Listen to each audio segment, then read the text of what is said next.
Test میں نہیں دی ہے، اسٹیٹمنٹ دی ہے، سوالات کے جوابات ہوئے ہیں وہاں پہ.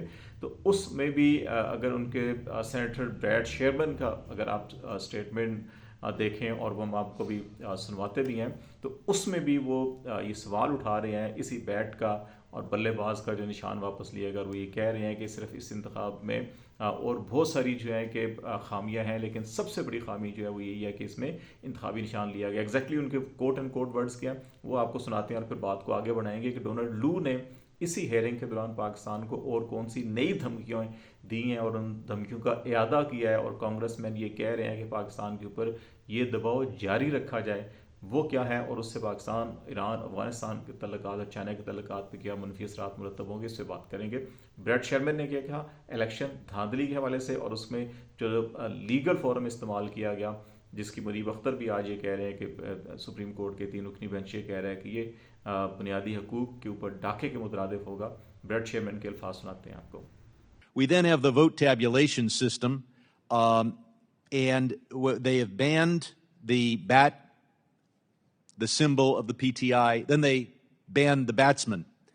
I mean, there have been flaws in other Pakistani elections, but this is perhaps the greatest flaw. جی اب یہ ان کے تھے. اب ہم ڈونلڈ لو کے اس دھمکی امیز بیان کی طرف آتے ہیں. اب انہوں نے پاک ایران گیس پائپ لائن کے تناظر کے اندر جو بات کی ہے، اور اس میں آپ کو معلوم ہے کہ پاکستان کے اوپر مسلسل دباؤ رہا ہے امریکہ کا کہ پاکستان ایران کے ساتھ جو ہے کہ تجارت جو ہے اور خاص طور کے یہ گیس پائپ لائن منصوبہ جو ہے اس کے اوپر کام پہ نہ کرے.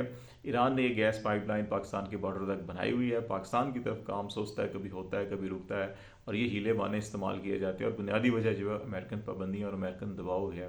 اب ڈونلڈ لو یہ کہہ رہے ہیں، اور آپ کو بلکہ ایگزیکٹلی ان کے ورڈ سناتے ہیں اور پھر اس کے بعد جو ہے کہ اس کو ہم کنکلوڈ کرتے ہیں کہ ڈونلڈ لو کیا کہہ رہے ہیں پاک ایران گیس پائپ لائن اور امریکی دھمکی کا جو اعادہ کر رہے ہیں وہ کیا ہے. ذرا ان کے الفاظ سے سنیے گا. Sir, we have warned them about our red lines, legislative, but also in terms of how we cooperate with Pakistan. If they get into bed with Iran, it'll be very serious for our relationship. Okay. جی ہاں، وہ یہ کہہ رہے ہیں کہ ہم نے پاکستان کو اپنی ریڈ لائن جو ہے اس سے آگاہ کر دیا ہے، اور وہ ریڈ لائن کیا ہے؟ آگاہ نہیں کر دیا بلکہ وارن کیا ہے، وارننگ دی ہے، تنبیہ کیا ہے. اور وہ یہ کہہ ہے جی کہ وہ قانون سازی کر سکتے ہیں پاکستان کے خلاف، یعنی کہ ایران پہ جیسے پابندیاں ہمارے اوپر بھی ہو سکتی ہیں. اور پھر دوسرا وہ یہ کہتے ہیں کہ اگر اس والے سے پاکستان کے ساتھ ہم تعاون کو کیسے، اپنا مستقبل تعاون ہمارا کیسا ہوگا، اس کا تعین بھی اس کے ساتھ ہوگا کہ وہ ایران کے ساتھ جو ہے کہ اگر وہ اس منصوبے کے ساتھ منسلک ہوتے ہیں تو پھر ہمارے جو مستقبل کے تعلقات ہیں اس کے اوپر بھی جو ہے کہ بڑے سنگین جو ہے کہ اس کے نتائج مرتب ہوں گے. اب ایگزیکٹلی اس ڈونلڈ لو کے اور اسد مجید کے سائفر کو دیکھیں تو آپ کو ایگزیکٹلی یہی ورڈز اس کے اندر بھی ملتے ہیں کہ وہ یہ کہہ رہے ہیں کہ آپ ایک عدم اعتماد کی تحریک آ رہی ہے عمران خان حکومت کے خلاف، اور اگر یہ عدم اعتماد کی تحریک منظور نہ ہوئی تو پھر دونوں ممالک کے جو ہے کہ وہ سنگین جو تعلقات کے اوپر سنگین نتائج ہوں گے اور پاکستان کو سنگین نتائج کا سامنا کرنا پڑے گا. ایگزیکٹلی یہی ورڈ جو ہے کل وہ پوری دنیا کے سامنے بیٹھ کر دہرا رہے ہیں، اور ساتھ وہ یہ کہہ رہے ہیں کہ میں نے سائفر میں اس قسم کی کوئی بات نہیں کی. تو یہ ان کا تضاد یہاں سے پکڑا جاتا ہے. اب جو ہے اب آپ کو سمجھ آ رہی ہوگی کہ پاکستان کی ویسٹرن سائڈ کے اوپر جو ایران کے ساتھ ہماری کشیدگی اس وقت چل رہی ہے،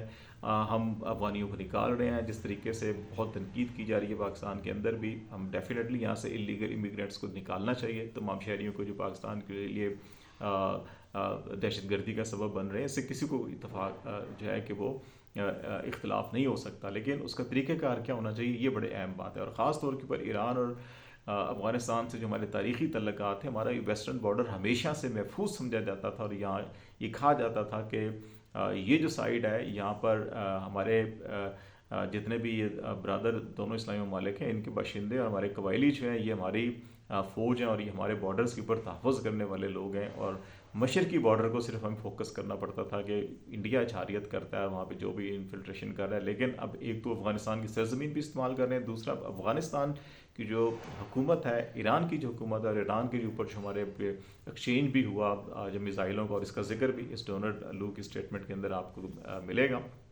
اس سے اب دیکھ لیں کہ اب ہم ایسٹرن ویسٹرن دونوں سائڈ سے جو ہے ولنریبل ہوئے ہیں. ہمارے تعلقات ایران کے ساتھ، افغانستان کے ساتھ اور انڈیا کے ساتھ اگر کشیدہ ہوں گے اور چائنا کے سی پیک کے حوالے سے بھی جو ہے ڈونلڈ لو کے اس ٹیسٹ منی کے اندر آپ اگین دیکھ رہے ہیں کہ پاکستان کو محتاط رہنا چاہیے اور اتنے قرضے نہیں لینے چاہیے. پاکستان کی معیشت کے سب سے بڑا جو خطرہ وہ قرضے ہی ہیں. تو یہ ساری کی ساری انڈیکیشن اس وقت ہمیں اس ریجن سے, ان تینوں ممالک سے, جو ہمارے دوست ممالک تھے ان سے ہمارے جو ہیں تعلقات کٹ آف ہونے کی طرف چیزیں بڑھ رہی ہیں, اور انڈیا کی طرف دباؤ ہے کہ ہمارے وہاں پہ تعلقات اچھے ہونے چاہیے. تو یہ سچویشن جو ہے کہ بڑی الارمنگ ہے, اور ڈونلڈ لو کی اس دھمکی کو بھی اب دیکھنا یہ ہوگا کہ رجیم چینج کے تمام کریکٹر ابھی بھی پاکستان کی اقتدار کی راداریوں کے اندر انہی کا کنٹرول ہے.